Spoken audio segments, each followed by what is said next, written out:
뒤에 앉아 있는데 꼭 논사훈련사는 육군사관학교에 앉아 있는 기분입니다. 이제 육군 중령 군목으로 막 제대하고 있어서 아직도 따끈따끈한 군기가 들어서 그런지 교인들 모두가 다 질서정연하고, 우리 신천 집사 신천 권사님이라 그러는데 오늘 상당히 훈련을 많이 받은 그런 분들이, 그 찬양하는 데는 하나도 잘못된 거 못 봤는데 담임 목사님은 금방 그걸 지적해내네. 너무 잘했어요. 그리고 외치는 게 육군 사관생도들이 외치는 것 같아요. 너무 잘했어요. 오늘 그 예배 순서 처음부터 이렇게 보면서 정말 참 좋은 교회다. 찬양을 인도하는 그 찬양팀들도 어디서 전문 노래꾼들만 데려다 놨는가 봐요. 그랬어요? 돈 주고 사온 것 같아. 얼마나 찬양을 그렇게 영감 있게 잘하는지 제가 감동을 했고요. 오늘 사회 보는 분도 상당히 이쁜데 사회도 잘 보시고 똑 떨어지게 기도하신 분 기도 소리를 제가 신천 권사님이야. 근데 그 기도 소리를 제가 들으면서 이 교회 담임 목사님을 비롯하여 모든 부목사님들 정신 바짝 차려야 되겠다. 얼마나 기도를 잘하시는지 제가 감동했어요. 제가 감동했으니까 하나님도 감동하셨는 줄로 믿습니다. 순서 하나하나가 잘 정제되어 있고 마치 오랫동안 훈련받은 전사들이 나와 사는 것 같아서 제 마음이 무척 깊었습니다. 좋은 교회, 제가 이 강단에 여러 번 섰습니다. 이게 연합 집회를 여기서 했는지 한영재 목사님 계실 때에 제가 부흥 강사로 와서 부흥회를 인도했는지 제가 헷갈리는데, 제가 나이가 많아서 헷갈리긴 하는데 그때도 왔고 또 그 다음에도 행사 있을 때마다 여기서 설교를 꽤 많이 했어요. 하디 성령운동 제가 감독을 있으면서 전개할 때에도 이 교회에서 또 집회를 했고 여러 번 온 기억이 납니다. 딱 쓰니까 상당히 제가 아주 친근감이 있어요. 좋은 교회, 교회 이름을 참 잘 지어야 돼요. 우리 한영재 목사님이 영감 받아서 지었을 것인데 교회 이름 잘못 지면 어려워요. 미국에 있을 때 제가 아는 친구 하나가 이름을 겨자씨 교회 그렇게 전하는데, 물론 성경에서 겨자씨는 굉장히 좋은 의미의 겨자씨인데 그 교회는 늘 겨자씨만 해. 더 클 생각을 안 해요. 늘 겨자씨야. 그냥 몇 명 데리고 담임 목사님이 아주 죽을 고생만 하시는 거예요. 또 어떤 분은 민들레 교회 그렇게 졌어요. 민들레 교회도 상당히 좋은 거예요. 왜냐하면 그 민들레 씨가 이렇게 딱 이제 터져서 나가면 그 닿는 곳마다 또 새싹이 나고 그러잖아요. 그래서 선교회 이름을 민들레 선교회 그런 것도 많이 짓는데, 교회 이름을 민들레 교회라 그러니까 20명을 넘지 못해. 16명 되면 벌써 팍 폭발해가지고 다 나가고 그래. 근데 좋은 교회, 그러니까 아무리 기분 나쁘다가도 여기만 오면 그냥 좋은 교회야. 그래서 아마 이 교회가 좋은 교회로 이름을 지은 이후에 우리나라에도 좋은 교회가 많지만요, 미국에도 좋은 교회가 얼마나 많은지 몰라. 그러니까 사람들이 좋은 교회, 그러니까 좋은 이미지네이션을 가지고 교회 이름을 다 따라서 짓는 것 같아요. 좋은 교회 다니시는 여러분, 하나님의 큰 축복인 줄로 믿습니다. 좋은 교회 그러면 아무래도 우리 한영재 목사님 생각이 나죠. 저보다 한참 나이도 어리고 후배 목사님이지만 제가 45년 동안 목회하고 정년 은퇴를 했는데, 제가 45년 동안 목회하면서 제가 만났던 목사님 가운데에 가장 훌륭하고 가장 사랑스럽고 또 가장 존경할 수 있는 귀한 목사님 가운데 한 분으로 제가 늘 생각하고 있는 분입니다. 같은 학회를 해서 한두 달에 한 번씩 꼭 만나서 성경 연구도 하고 그랬습니다마는 그분이 돌아가셨다는 얘기를 듣고 제가 장례식에 참석을 해서 많이 울었습니다. 사모님께 이렇게 제가 찾아가서 사모님 너무 아까워요. 너무 아까워요. 왜 하나님은 이런 일을 하시는지 이해가 안 된다고. 사모님 너무 아깝습니다. 너무 마음이 아픕니다. 그랬더니 왜 서울서역까지 오셔가지고 이렇게 고생하시냐고, 안 오셔도 되는데. 안 올 수가 있어야지. 제가 너무 좋아했던 목사님이기 때문에 제가 그 장례식에 와서 그 행렬 다 지켜보고 저 뒷산에다가 이렇게 안치할 때까지 제가 그 앞에까지도 가서 여기 잘 있으라고, 당신이 여기 있으면서 이 교회가 앞으로 부흥해가는 모습을 보고 이 교회를 통해서 한국 민족이 달라지는 모습을 지켜보면서 여기서 다 하지 못했던 일들이 당신 후계자들이 할 수 있도록 기도해 달라고, 그렇게 제가 기도하고 돌아서서 서울로 올라간 적이 있습니다. 이렇게 이제 훌륭한 목사님이 이렇게 훌륭한 좋은 교회를 세워주셨는데, 하나님께서 그 한 목사님의 사역, 그리고 한 목사님이 가지고 있던 그런 영감, 그걸 잘 개성할 수 있는 좋은 목사님을 또 보내주셔서 우리 정재원 목사님이 제3대 목사님으로 이 교회를 담임하게 된 줄로 믿습니다. 우리 정재원 목사님도 제가 취임식 때 영상을 통해서 제가 잠깐 설명을 드린 적이 있습니다만은, 신학교 다닐 때 제가 우리 교회에서 함께 사역을 했었는데, 얼마나 사역을 잘하고 사람이 진실하고, 정말 우리 아들보다도 제가 저 많은 기대를 가지고 우리 정 목사님과 지금까지 수십 년 동안 이렇게 관계를 맺고 있는데, 저와 함께 사역을 할 때에 주일학교를 맡기면 주일학교가 막 몇 배씩 부흥하고요, 중고등부를 맡겨놓으면 중고등부가 막 부흥하고, 청년부를 맡기면 청년부가 부흥을 하고, 장년부를 맡기면 장년부가 부흥을 하고. 그래서 우리 교회가 제가 부임한 지 한 2, 3년 만에 한 3, 4배 컸거든요. 그 3, 4배 성장하는 동안에 그 중심에는 누가 있었냐면 정재원 목사님이 있었어요. 신학교 졸업한 후에도 이제 군목하기 전에 우리 교회에서 몇 년 동안 사역을 같이 했는데, 역시 군목을 가시고 나서도 남다르더라고요. 그 진중세례라는 걸 하잖아요. 이제 군목으로 있으면서 와서 진중세례식을 해달라 그래서 제가 갔지요. 280명이 신병이 수료식을 하는데 260명이 세례를 받는 거예요. 그러면 다른 군승, 소위 그 법사라 그러죠. 그 절간에서 나와 있는 그 법사나 신부가 있잖아요. 근데 그 사람들은 낮잠만 자고 있었나 280명 가운데 260명을 전도해서 세례를 주는 거야. 한 번은 260명이 이제 수료를 하는데 가보니까 253명을 세례를 주고 있어. 그래서 우리 정 목사님 어떻게 이렇게 하는 거야? 저도 몰라요. 하나님이 함께 하시는가 봐요. 제가 깜짝 놀랐어요. 근데 제가 그때마다 이제 지휘관님들을 만나 뵙게 되죠. 연대장 또는 사단장 또는 군단장 또는 육군사관학교 교장 다 제가 만나 뵀는데, 모두가 다 입이 닳도록 우리 정재원 군목님을 칭찬하는 거예요. 그 높은 지휘관들이 모두가 다 우리 정재원 목사님의 영적 리더십에 대해서 모두가 감탄하고 그러는 거예요. 그러니까 아마 지난번 취임식 때 보니까 합참의장을 여기만 분도 오고 육군사관학교 현직 교장도 여기 오시고 했던 모양인데, 어떤 군목이 제대해서 교회 담임한다고 그렇게 높은 분들이 와요. 근데 그분들이 모두가 다 우리 정 목사님을 존경하고 그렇게 따르더라고요. 이렇게 좋은 목사님을 좋은 교회 보내신 것은 하나님의 큰 뜻이 여러분에게 있는 줄로 믿습니다. 한 번은 미국에서 웬 손님 한 분 와서 롯데호텔에서 이제 초청 기도를 하는데, 제가 영어를 할 줄 안다고 미국 사람들이 있는 테이블에 앉게 됐어요. 그래서 미 8군 사령관, 또 한미 연합사령관, 또 미 장성들이 여기 있고 대사가 이렇게 앉아 있고, 그런데 그 자리에 누가 앉았냐면 유재건 의원이라고, 그때 이제 국회 국방위원으로 계신 분인데, 그분이 원래 미국에서 이제 공부를 하신 분이라 영어를 유창하게 하십니다. 그분하고 같은 테이블에 앉았어요. 그 테이블에 앉아서 얘기를 하는데, 그 유재근 그때 국방위원이 있었는데, 그 유재근 의원님께서 입에 닳도록 누군가를 칭찬을 해요. 그 미 8군 사령에 설명을 하는데, 이라크에 자이툰 부대에 간 적이 있는데, 이른 새벽 4시부터 어떤 군목 하나가, 젊은 군목 하나가 전 장병, 그 사지나 마찬가지 아주 위험한 곳이잖아요.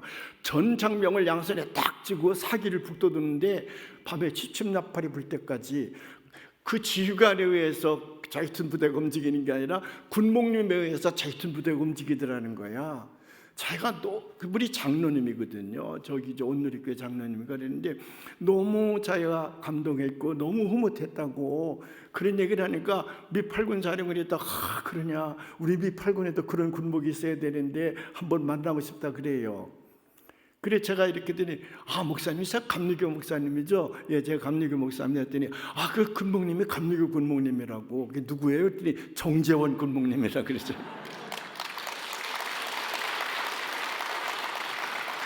그래서 제가 유재근 의원과 악수하면서 그래요, 우리 정군목이 그렇게 잘했어요 그랬더니 자기가 만나봤는데 자기 생전에 그런 군목님 처음 봤다 그래요.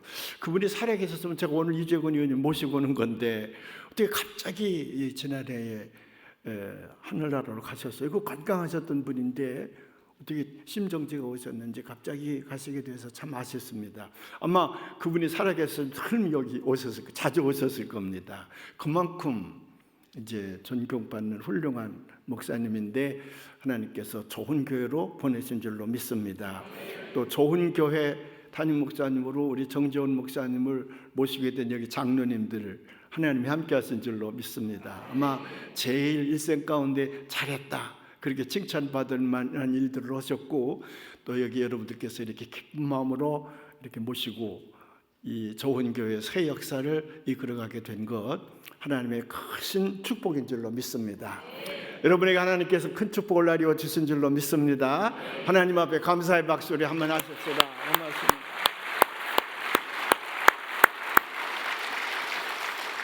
근데 한 가지 제가 좀 섭섭했던 거는, 제가 이제 미국에서 와가지고 세크레타리로 잘 훈련시켜서 아주 예쁘고 아주 좋은 세크레타리가 하나 있었는데 어느 날 누가 채갔더라고요.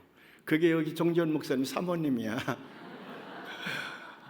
제 세크레타리였는데 어느 날 사살 꼬셔가지고 둘이 연애하고 결혼을 한다고 해서 깜짝 놀랐어요. 그런 일이 벌어졌을 때 제가 굉장히 섭섭했는데 지금 보니까 시집 잘 간 것 같아. 좋은 목회자 부부가 돼서 그것도 하나님 앞에 제가 얼마나 감사한지 모릅니다. 제가 이제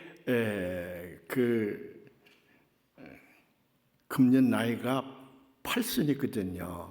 8순. 제가 나이 자랑하려고 그런 건 아니고 이제 8순이 되고 나니까 뭐가 가까워오고 있어?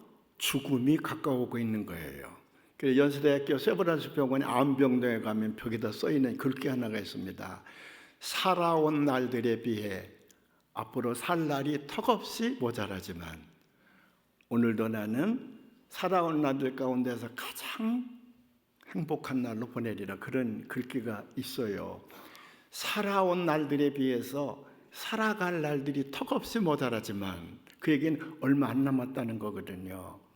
나이가 자꾸 이제 먹어갈수록 죽음이라고 하는 것이 얼마 남지 않았다는 것을 생각하게 되는데, 우리 기독교인들은 죽음 그러면 한 가지 사건을 꼭 기억하게 됩니다.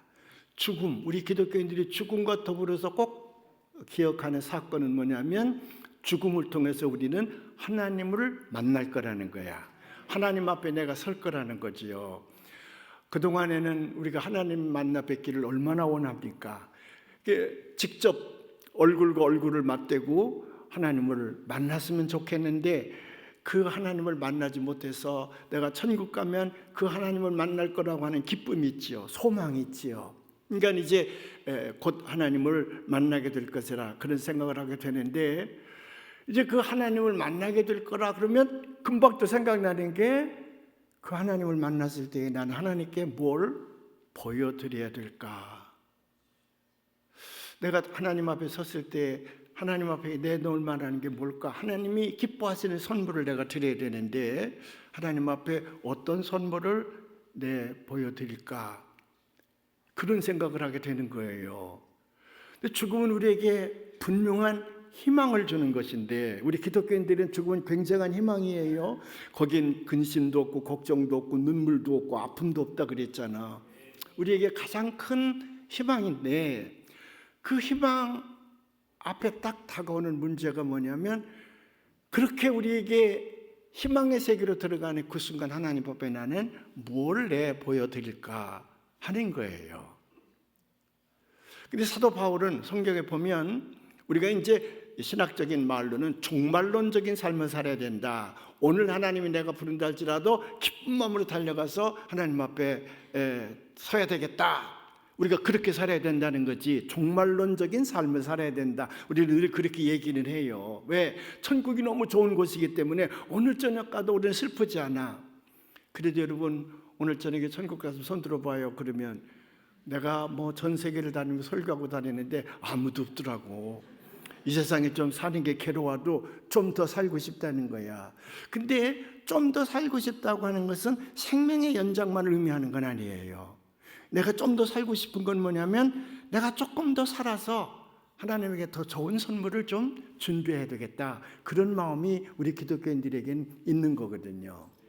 근데 사도 바울은 종종 당신의 그 서신 가운데에 우리 신앙의 길라잡이 역할을 하신 분이잖아요. 그분은 종종 그 하늘나라에 가서 하나님을 만날 때의 상황을 가끔 얘기를 한 적이 있습니다. 뭐 디모데서 4장 7절인가 거기도 보면 내가 달려갈 길을 다 달려가고 선한 싸움을 다 마쳤으니 이제 내가 하나님 앞에 서면 뭐가 온다? 면류관이. 하나님 앞에 내가 면류관을 받게 될 것이다. 그 얘기는 무슨 얘기냐면 하나님이 제일 기뻐하시는 삶을 내가 보여드렸다는 거거든. 그러니까 하나님은 나를 위하여 생명의 면류관을 비롯해서 우리가 흔히 요한계시록 강의할 때에 7가지 면류관이 우리를 위해 준비되어 있다 그러는데, 그 면류관이 사도 바울은 자기에게 분명히 준비되어 있을 것이라는 거거든요. 여러분들에게도 이 상급이 준비되어 있을 줄로 믿습니다. 근데 저도 뭐 45년 목회하면서 그거 은퇴한 다음에도 코로나 기간 때문에 잠깐 멈췄었지, 계속해서 다니면서 이제 복음을 전하곤 했는데 가서 이 얘기 많이 전하지요. 근데 밤중에 혼자 가만히 있어 보면 아이고, 뭘 보여드리지? 사실 저도 겁나요. 저도 겁나. 사도 바울과 같은 그런 믿음이 있었으면 참 좋겠다, 그런 생각을 많이 해요. 그래서 더 많이 기도하게 되고 더 하나님의 뜻을 따라 내가 살아야 될 텐데 그런 마음을 많이 갖게 되지요.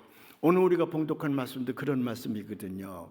사도 바울이 이후로는 누구든지 나를 괴롭게 하지 말라. 오늘 새 번역으로 읽으니까 나는 내 몸에 예수님의 상처, 자국이 있었다.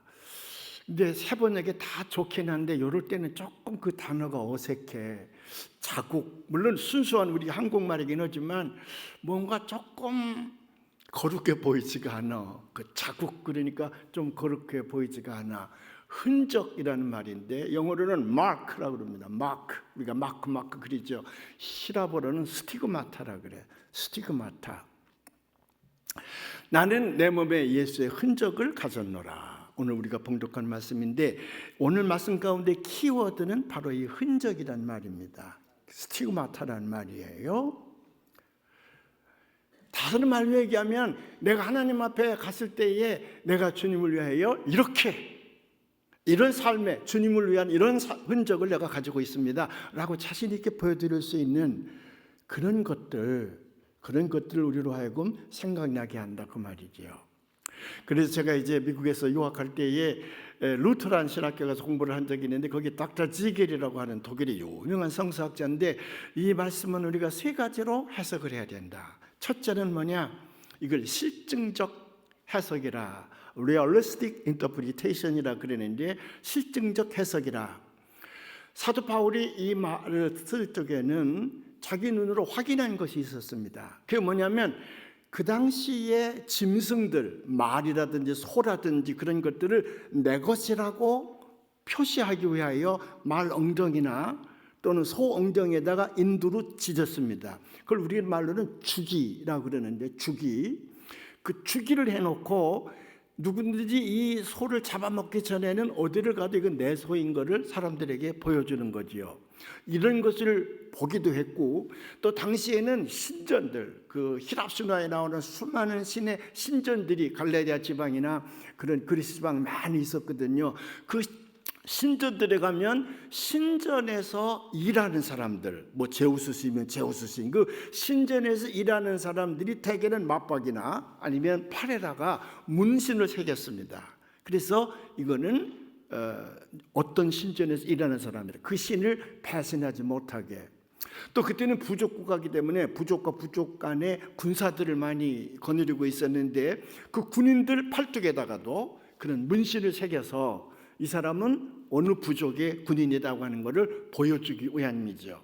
근데 그렇게 문신을 한번 새겨놓으면, 지금은 뭐 문신을 새겼다가도 지우는 기술이 있지만 그때는 한번 새겨놓으면 못 지우죠. 뭐 영원히 나는 누구누구에게 소속되어 있다고 하는 것을 표시하는 겁니다. 그러니까 사도 바울이 나는 내 몸에 예수의 흔적을 가졌노라 그럴 때에 늘 이 사람은 자기 몸 어디엔가 자기만 알 수 있는 예수라는 흔적이 있었을 것이다 라고 해석하는 사람들이 있는데, 그것보다는 바울의 다짐입니다. 바울의 다짐 뭐냐면, 나는 내 몸에 예수의 흔적을 가졌다고 하는 말은 나는 예수님에게 소속된 사람이다. 그러니 너희들이 나를 어떻게 하든지 간에 나는 내 소속을 바꿀 생각 없다. 나 내 주인을 위해서라면 언제든지 내 목숨을 내놓을 것이다. 그래서 두 부류를 향하여 바울은 이 말씀을 선언하는 거예요. 하나는 자기를 잘 따르는 사람들, 자기를 잘 따르는 사람들 향하여 누구든지 이제는 나를 괴롭게 하지 못할 것이다. 왜? 나는 예수님에게 영원히 소속된 사람이기 때문에 누구인들 나를 죽인다 할지라도 그들은 나를 괴롭게 하지 못할 것이다. 그래서 자기를 따르는 사람들이 수많은 박해 가운데 어려움을 당하고 있는 모습을 보고 용기를 북돋아주기 위하여 이 말을 한 것이기도 하고, 또 하나는 적그리스도파들입니다. 바울을 죽이려고 하는 수많은 사람들, 그 사람들 앞에 서서 죽일 테면 죽여라. 나는 예수님에게 소속된 사람이다. 너희들이 내 생명을 빼앗는다 할지라도 나는 결코 주님을 배신하지 않을 것이다. 그렇게 이제 자기 각오를 선언하는 거죠. 그래서 초대교회 교인들은 때로는 여러분들이 여기 뭐 포도송이라든지 무슨 그 물고기라든지 이런 것들을 여기다 많이 엠블렘으로 놓고 있잖아요. 그게 초대교인들이 나는 그리스도인이라고 하는 것을 서로 내통하기 위해서 가지고 있던 하나의 엠블렘, 하나의 그 스티그마타거든요. 어떤 사람들은 그걸 팔뚝에다 새겼습니다. 어떤 사람은 배에다 새겼습니다. 어떤 사람은 여기다 새겼습니다. 그래서 서로 갈 때 시장에서 이걸 들어보이는 거지, 나 예수에 소속된 사람이다.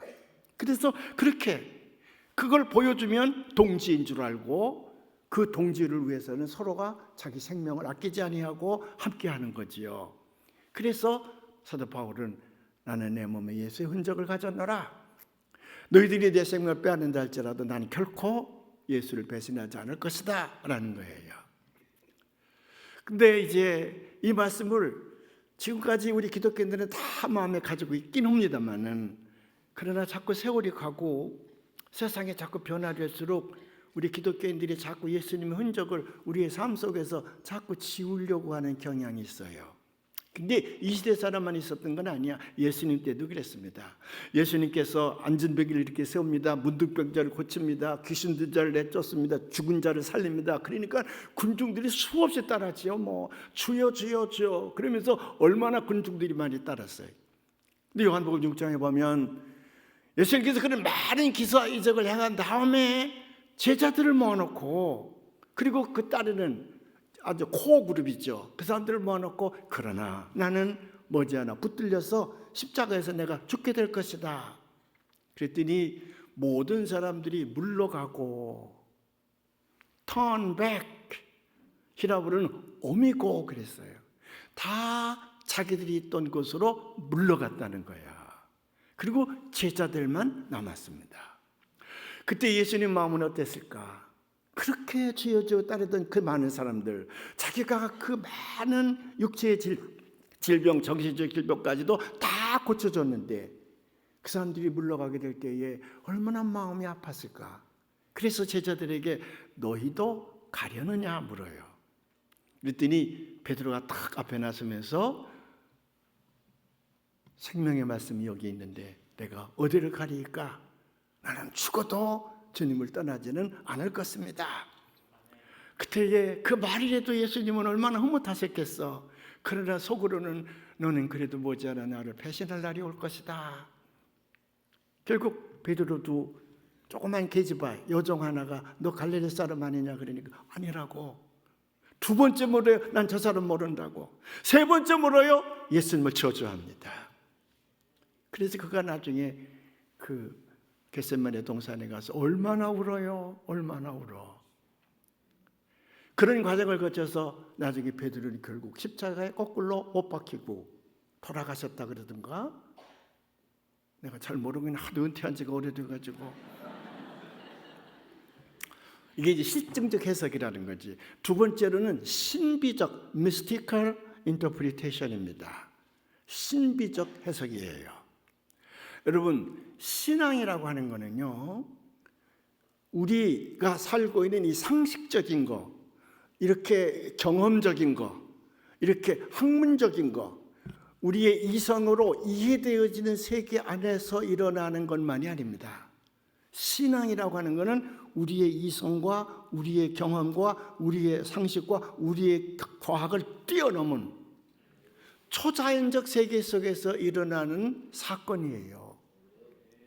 만일에 이 땅에서 우리가 이해되어지는 것만 한다 그러면 그건 학문의 세계지, 과학의 세계지, 경험의 세계지, 이성의 세계지 결코 신앙의 세계는 아니거든. 근데 1950년 아니 뭐 그전부터 그랬지만은 소위 리버럴한 진보주의적 신앙의 입장을 가지고 있는 사람들은 성경을 자꾸 이성의 한계 내에 가두어 놓고 해석을 하려고 그래. 그래서 이성을 뛰어넘는 잘 이해되지 않는 것들은 소위 신화라는 걸로 치부하지요. 그래서 예수님의 부활의 사건, 또 예수님께서 무리를 거느렸다든지, 예수님께서 죽은 자를 살렸다든지, 뭐 문둥병자를 고쳤다든지, 오병의 기사이적을 해냈다든지, 그러면 사람들은 이 진보적인 입장을 가지고 있는 사람들은 뭐라고 생각하냐면 그것이 주는 의미가 있을 것, 그 신화가 우리에게 주는 의미가 있을 것이라. 그래서 설교 제목들을 보면 우리 목사님들 자꾸 거기 감염되는 거예요. 부활의 의미, 오병이어의 의미를 찾으려고 그래요. 그런데 신앙의 사건은 의미가 아니에요. 신앙의 사건은 그때 일어났던 사건이 오늘도 우리의 삶 속에서 일어나게 되는 줄로 믿습니다. 그래서 스세이셔니즘, 이것이 예수님 사건 당시에만 일어났던 사건이고 그로부터 그 이후에는 그런 사건이 전혀 일어나지 않는 단절된 얘기냐, 아니면 신화 속에 나오는 얘기냐, 의미가 우리에게 주는 교훈이 뭐냐를 찾는 것이 아니라 continuation, 연속성이었다. 연속성이요. 그래서 프리스도 신학에서 오랫동안 신학을 가르치던 유명한 사람이 있습니다. 로버트 닉 윌슨이라고 하는 사람인데, 이 사람이 은퇴를 해서 프리스도 신학은 굉장히 진보주의적인 신학 사상을 가지고 있는 사람이지요. 이 사람도 은퇴를 했어요. 저처럼 죽음이 가까우게 됐어. 그래서 자기 제자들이 목회하는 현장을 돌아보면서 내가 죽으리라 그러고 다녀봤어요. 다녀봤더니 교회에 희망이 없어. 교회가 다 시들어져 가고 있다고 말이에요. 이 끝나라는 말이지. 그래도 오후 예배는 일단 4시, 5시까지 해도 되는 거 아니에요?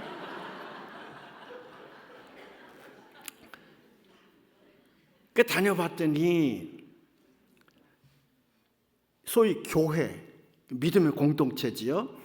그 자기 제자를 이끌어가는 그 믿음의 공동체를 봤더니 두 가지로 대별이 되는 거라. 한쪽은 뭐냐면 공부도 열심히 했습니다. 책도 많이 읽었어. 여러 가지 스트래티지, 목회의 전략도 많이 연구를 했어. 그런 사람들이 다니고 있는 교회 가봤더니 성경 공부도 열심히 해. 근데 이상해. 거길 가봤더니 거기서 믿는 하나님은 little God, 아주 작은 하나님, 인간의 이성으로 이해되어지는 하나님을 믿고 있어요. 그 하나님에 대해서 열심히 공부를 해. 그리고 성경을 또 열심히 분석도 하고 의미도 찾고 해요. 뭐 소그룹 활동도 잘하고 대민 봉사 활동도 잘하고 다 잘해. 근데 그 교회는 다 잘하는데 뭐가 빠져있냐면 성경의 사건이 하나도 일어나질 않아. God cannot do any miracles in that church. 그 교회 안에서는 하나님의 그분의 기사 이적이 전혀 일어나지 않아. 하나님은 그런 교회 안에서 어떤 기사 이적도 행하실 수가 없어요. 다 잘하는데. 근데 어디 가봤습니다. 가봤더니 거기는 사람으로서는 형용할 수 없는 아주 큰 하나님, 우주 전체를 창조하시고 이끌어 가시는 초능력적인 하나님, 전지전능하시고 무소부지하신 하나님, 그 빅갓이야. 너 빅갓을 믿는데 거기 가봤더니 눈물이 있어. 거기는 회개가 있어. 거긴 간증이 있어요. 거긴 무조건적인 사랑이 넘쳐나는 거야. 그 분위기에 젖어봤더니 거기서 God speaks, 하나님께서 말씀하시면 it is done. 그 말씀이 그대로 이루어지고, God commands, 하나님께서 명령하시면 그 명령이 견고히 서간다 이 말이에요. 그 안에는. 그런데 분위기가 달라. 그래서 사람이 영어 표현에 없는 말을 만들었어. A little God, 작은 하나님을 섬기는 자들은 A little God, G-O-D-D-E-R, little God, 작은 하나님을 섬기는 소인배들이야. 그 사람들은 신앙이라고 하는 것은 하나의 친교이고 사교이고 그저 인간의 도리를 실천해가는 어떤 그런 인격 도약장으로 삼는 거예요. 인격을 도약시키는. 근데 그 삐까서 섬기는 사람들 가봤더니 그건 절대 전능하신 하나님을 통하여 성경 속에 나타난 기사 이적들이 그 교회 안에서 일어나고 있는 거야. 컨티뉴에이션이죠. 그래서 그는 죽음을 앞에 두고 거기 가서 무릎을 꿇었습니다. 성경을 달달달 외우고 성경을 분석해내고 선생의 의미를 찾고, 거기 아니고 눈물이 있는 곳, 간증이 있는 곳, 거기 가서 무릎을 꿇고 마지막 글을 썼어. 크리스천 투데이라는 것에 우리는 나도 모르는 사이에 현대인들이 학문을 앞세우고 이성을 앞세우고 과학을 앞세운 나머지 하나님마저도 그 안에 가두어 놓고 우리는 우리가 만든 작은 하나님, 그 하나님을 섬기는 자가 되었더라 이 말이지. 근데 우리가 믿는 하나님은 큰 하나님, 우주를 창조하신 하나님이에요. 그래서 이 바울은 내 몸에 예수의 흔적이 있노라 그러고, 그가 다메섹 도상에서 부활하신 예수를 만난 다음에 사우디아라비아에서 3년 동안 그가 수련을 하면서 거기서 하나님을 만납니다. 그래서 3층조도 구경을 하게 됩니다. 그때 그가 얻은 흔적이 있어. 십자가의 흔적이 있어, 그 몸에. 그래서 언제든지 나는 자랑할 것이 이 십자가, 내 몸에 있는 이 십자가, 이것밖에 없다. 두 번째로 신비적 해석이라 그래요. 세 번째는 이제 evangelical interpretation이라고 그러는데 복음적 해석이지. 이걸 복음적으로. 사도 바울은 복음을 전하다가 붙들려서 39대의 권장을 맞은 것도 5번이나 된다 그랬어. 왜 39대의 권장을 맞느냐? 40대를 맞고 살아남은 사람이 없어. 그 가족 재직으로 40대를 맞으면 100% 죽어. 근데 사도 바울은 40에서 하나가 가만 39, 그걸 5번이나 맞았다 그랬어요. 또 로마 병졸에게 붙들려가지고 죽을 만큼 두드려 맞아서 성 밖에 내던진 것도, 그것도 3번이나 되고요. 이루 말할 수 없는 많은 고초를 겪었습니다. 그래서 그의 몸에는 상처투성이야. 돌에 찢기기도 하고 칼에 찢기기도 하고 창에 찔리기도 하고. 그래도 그는 예수를 버리지 않는 거예요. 마지막까지 나는 예수를 위해 살리라. 저 텍사스 어느 주일학교에서 그 예수님 제자들 그리라고 그랬더니 애들이 잘 그리더래요. 존 웨슬리도 그리고 존 웨슬리란다, 사도 요한도 그리고 베드로도 그리고 유다도 그리고 다 그리는데 한 녀석이 조폭 두목을 그려놨더라지. 그래 앨범을 주고, 야 임마 예수님 제자들 그리라 그랬지. 천사 같은 예수님 제자들 그랬지. 막 조폭 얼굴 이 찢어지고 깨지고 한 거 그랬더래. 그래 알밤을 한번 줬대요. 그랬더니 이 아이가 내가 틀렸나요?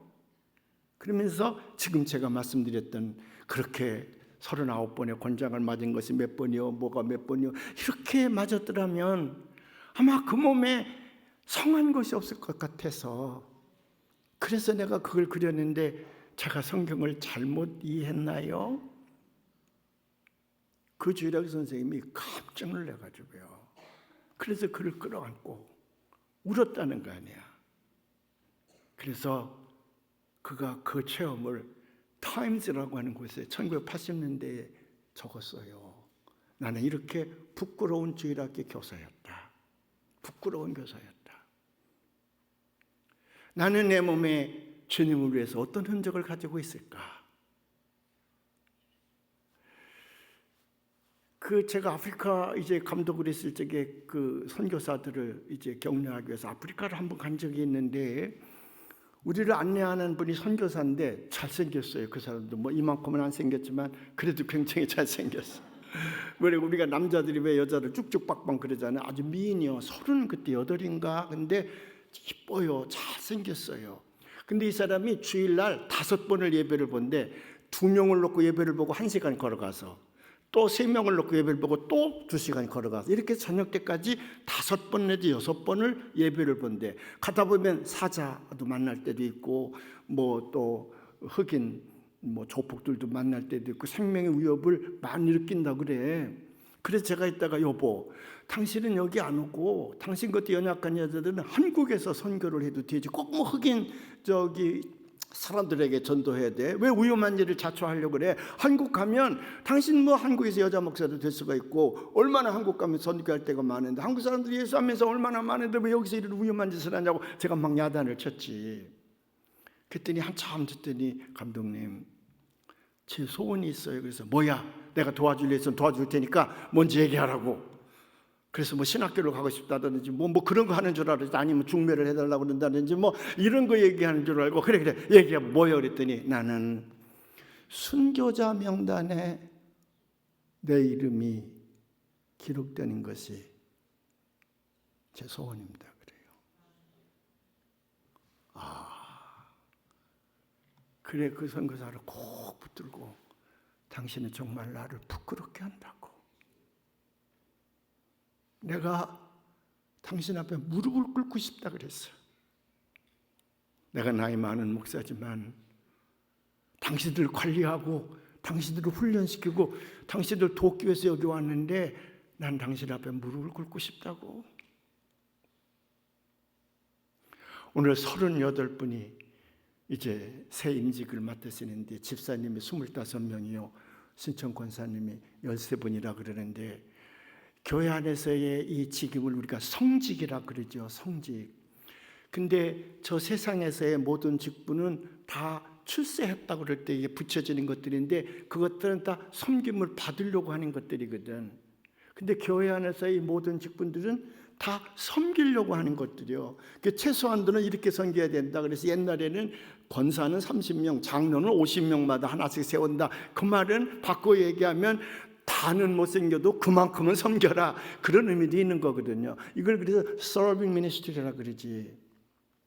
그럴 때에 우리가 섬긴다 그럴 때 꼭 아프리카에 가서 물론 그 여자 선교사처럼 순교자 명단에 이름만 올리는 것은 다는 아닙니다. 그렇게 결심한 그가 제가 존경스러우니까 무릎을 꿇는다 그랬지. 여러분들이 이제 좋은 교회의 큰 일꾼들로 세움을 받는 겁니다. 어떤 일꾼? 교회를 섬기는 일꾼은 누구를 위해서? 그리스도를 위하여. 작은 일 하나라도 작은 주일학교 교사, 성가대, 안내의원, 헌금의원, 뭐 찬양대 뭐라도 작은 일 하나가 그리스도를 위해서 내가 시간과 내 몸과 내 생각을 바치는 거거든. 그래서 주님 앞에 그런 흔적을 남기는 거거든요. 새로 오신 우리 정지원 목사님과 함께 새롭게 시작하는 임직을 받으신 분들인데 여러분들로 말미암아 좋은 교회가 새로운 역사를 많이 써가시기를 주님의 이름으로 축원을 합니다. 그럴 때 나중에 하나님 앞에 섰을 때에 그래도 하나님 내가 이렇게 주님을 위해서 이런 스티그마타를 가지고 있습니다. 착하고 충성된 종아 잘하였도다. 여러분들 얼싸안아주실 그 주님 바라보면서 교회를 섬기시는 여러분들 되시기를 주님의 이름으로 축원을 합니다. 기도하시겠습니다. 하나님 아버지, 오늘 임직하는 38명의 새로운 집사 권사님들이 있습니다. 하나님 아버지, 저들에게 더 큰 믿음과 영감을 주셔서 이 교회가 저들로 말미암아 하나님이 기뻐하시는 교회, 정말로 좋은 교회, 온 세상 사람들이 좋아하는 교회, 그래서 온 세계를 구원하는 그런 받침대가 되는 귀한 교회를 만들어가는 여건들이 꼭 되게 하시고, 그들로 말미암아 그 가정은 두말할 것도 없고 이 교회를 섬기는 좋은 교회 모든 성도들이 하나님의 축복을 받는 축복의 통로가 되게 해 주시옵소서. 감사하며 예수님의 이름으로 기도하옵나이다. 아멘.